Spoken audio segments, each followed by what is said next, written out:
Hey, beautiful people. Hope all is well. It has been a day. Oh my gosh. I'm a motorhead, so went kind of crazy, I think, on the accessories today. And it's been a day of trading and meetings. And I'm exhausted, but let's go ahead. I wanted to tell you about a conversation I had and why we see this article on the screen. Latrell Sprewell. I wonder if that's his birth name. Anyway, let's get to the article and then I'll do the commentary. Thanks for listening. Latrell Sprewell declined a $21 million NBA contract, saying he had, quote, family to feed and never played again. But here's how it turned out for him. I remember this and I thought, this is like so whack. It's so crazy. This, saying something like this here, it makes no sense. A $21 million contract, I have family to feed, and people talked about it. It was just so ridiculous. And to me, this is what happens when you have a street rich mentality. Okay? Street rich mentality. Oh, money would have never said that because, again, it sounds so ridiculous. But you want to go ahead and exert the idea that, guess what? You know, I'm a money man. A money man wouldn't have turned it down. They just wouldn't have. So let's go ahead and get to the article. Okay, so that's Mr. Latrell Sprewell. Crime mobs, nuck if you buck, took on a new meaning for former NBA star Latrell Sprewell. And I have no idea. I guess that's some kind of song. With a career that had him labeled as one of the league's bad boys, Sprewell's on and off court moves were ones for the record books. Interesting. Latrell Sprewell was born on September 8, 1970 in Milwaukee, Wisconsin. After playing high school basketball, he played with Three Rivers Community College for 2 years. After his community college career, he went to play for 2 years with the University of Alabama. In 1992, the Golden State Warriors selected him as the number 24 draft pick. Exciting. In the early part of his career, Sprewell worked hard on his skills and eventually became the leading scorer for the Western Conference All-Star team from 1994 to 1997. However, his personal antics would begin to overshadow his athletic ability. His what? His personal antics would begin to overshadow his athletic ability. And I'm sure we've all heard about that. If not, you can Google it. Outburst seems he came across, from what I understand, is highly emotional, A professional athlete, but not quite professional. Regardless of this, Sprewell would remain one of the most touted NBA players in the league. At the end of his career, he averaged 18.4 points, 4.1 rebounds, and 4 assists, which I have no idea what that means. And because of these numbers, teams were still interested in him being a part of their teams. Toward the final years of his career, Sprewell was offered a 3-year, $21 million contract. He turned it down. And life was never quite the same. $21 million. After being traded by the Golden State Warriors and spending 6 seasons on the West Coast, Sprewell's career landed him in New York as a member of the Knicks franchise. There he remained an athletic force, helping the team make it to the NBA Finals the first season he was with them. He would eventually play a total of 4 seasons with the Knicks. After his time in New York, Sprewell was traded to the Minnesota Timberwolves in a 4-player deal in 2003. He was considered the pivotal part of the Big Three, along with Kevin Garnett and Sam Cassell. Despite his fascinating history, the Timberwolves were excited to have him as part of the squad. Quote, Latrell gives us a very athletic swing player, something that we've had since the end of last season that we needed. Timberwolves' former vice president of basketball operations, general manager Kevin McHale, said of the trade. Quote, he will give us a tremendous defensive effort every time he steps on the court. He has played in a number of big games and has not been afraid to take big shots over his career. End quote. Now check this out. Pride comes before a fall. After his initial season in Minnesota, Sprewell put on a solid performance as a league veteran. The team went on to play in the Western Conference Finals that year, but lost to the then dynamic duo of Kobe Bryant and Shaquille O'Neal. Because of his solid performance on the court, the Timberwolves offered him a contract extension worth $21 million. But Sprewell turned it down, saying, quote, "I have a family to feed."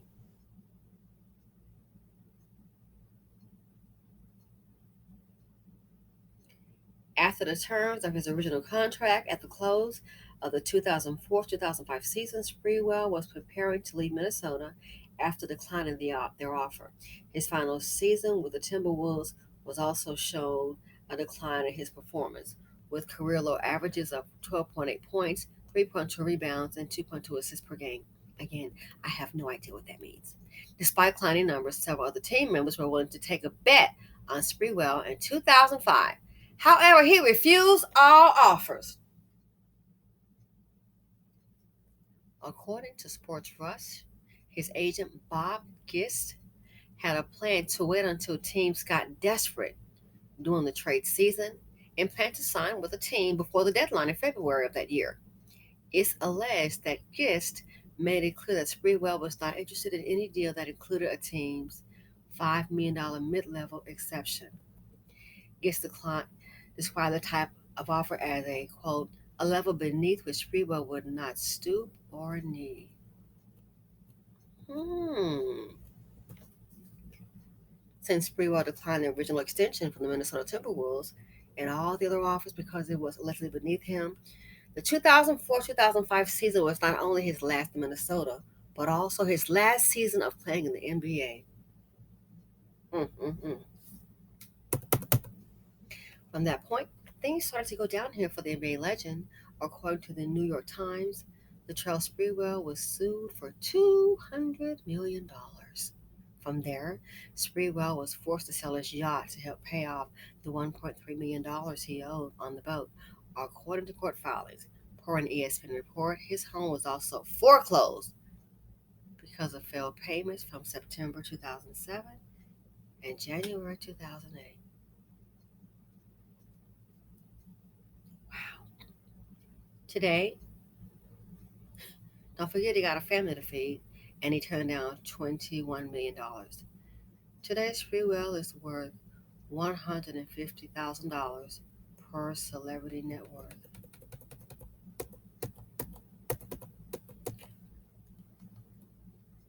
I have a family fee and they're offering you $21 million. What does that say to you? What does that say? It tells you a person that's really ignorant out of making all that money. It's like you're not used to it. I have a family to feed. Well, you can feed a family off 21 million a heck of a lot better than 150,000. Dust Bucket, DBE, Dust Bucket Economics. He's now reportedly worth $150,000. Maybe I think those guys have a retirement, so maybe that'll kick in. So I wanted to bring this up for a reason, okay? There were two women, both African American. Not that it matters, but they're married. They were married to sports figures, and the realtor said one of them said, "Oh yeah, I gotta divorce him," not because they're having marital problems.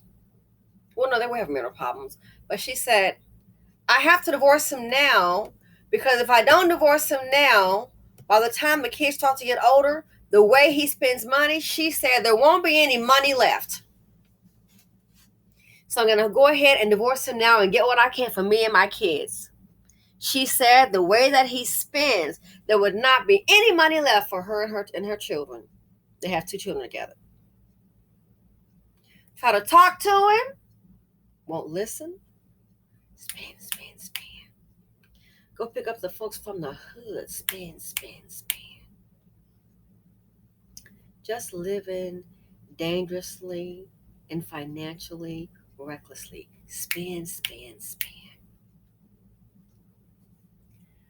And then, because I thought, what is she? I'm like, those guys make a lot of money. So I'm not comprehending what she means. She has to leave now, or there won't be any money left.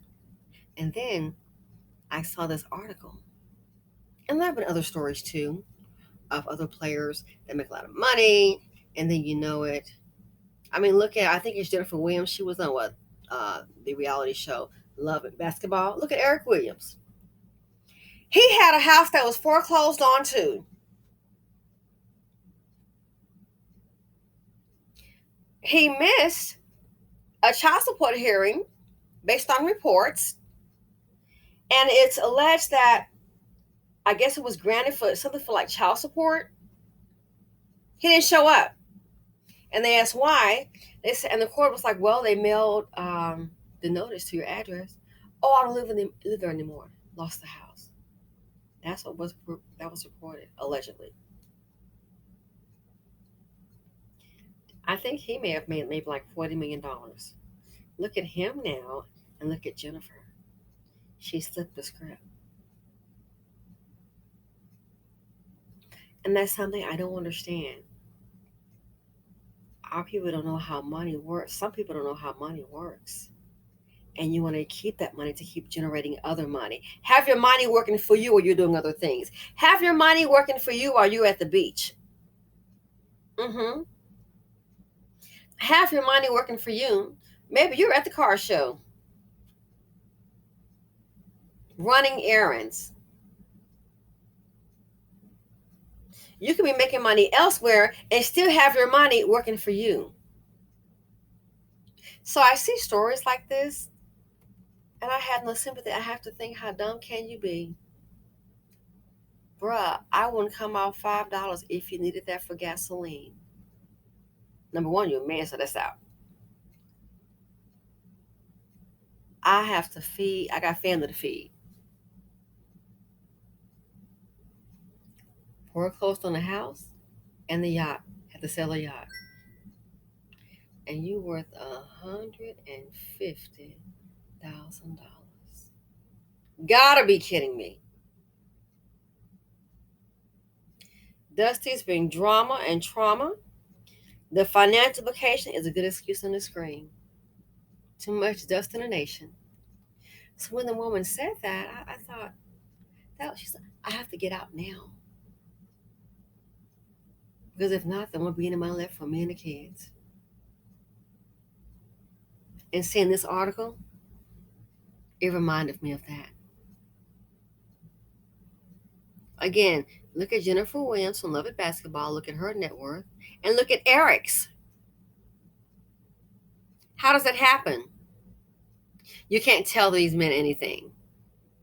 Can't tell them anything. You worth $150,000. Are you? Oh, it's embarrassing. He might be scraping by. And that might include whatever he's living in, some little condo or something. So at the time, I'm sure he felt good. He felt maybe, what is it? Street rich, hood rich. $21 million, that ain't enough for me. Now look at you. That is why a lot of people, I've heard Dusty's complain about it in different editorials, different write-ups, different videos. Oh, the woman, she want to always know what I do for a living. She want to always talk about finance. Of course she does. I sure as heck would want to see if you're on the same page. Because black women, they'll pick up a man like this here, and then here go the struggle bus. I'm not sure if he still is. I think he was married with kids. Where's the $21 million, man? That's a heck of a nice start for generational wealth.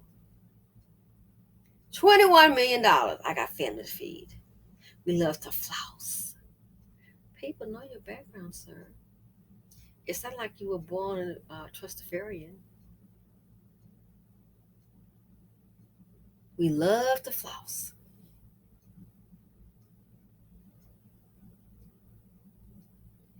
And the ones that's flossing, the ones that love to floss, guess what? They're hardly ever the boss. Can't seem to know how to get your money to work for you. Imagine, just take the contract, the $21 million. We take half the money and invest it. Just take half the money and invest it. Heck, I've been investing today. I'm just not doing a video. Been investing today. Doing more options. And today was a wonderful day. I would tell anybody real quick, just if you can, learn to invest in brokerage houses. They can help you. But imagine if he'd taken this money, a little person like me, and there are a lot of people. I mean, on YouTube, some young people. Oh my God, look at that guy, youngster, the Truth Jones. He made 78,000 in stocks. You go, son. Um, a lot of young people walking around here, pockets full. And then you have a foolish man to make this kind of decision. I got family to feed. Like they can't eat up $21 million. Knowing you from the hood. Again, a trustafarian would have said that. They understand the value of money. Heck, if I was a man, they told me that, oh yes, I will be there tomorrow morning. Where's my uniform? And all those numbers, I don't even know what they mean because I'm not sports oriented. But this right here, I thought about that lady. I said, wow, the two in Palm Beach said I had to get a divorce. They were saying the same thing because if not, there won't be any money left for her and the children. And then I thought about this. Makes sense. At the time, it didn't make sense because, hey, I mean, that's not my life.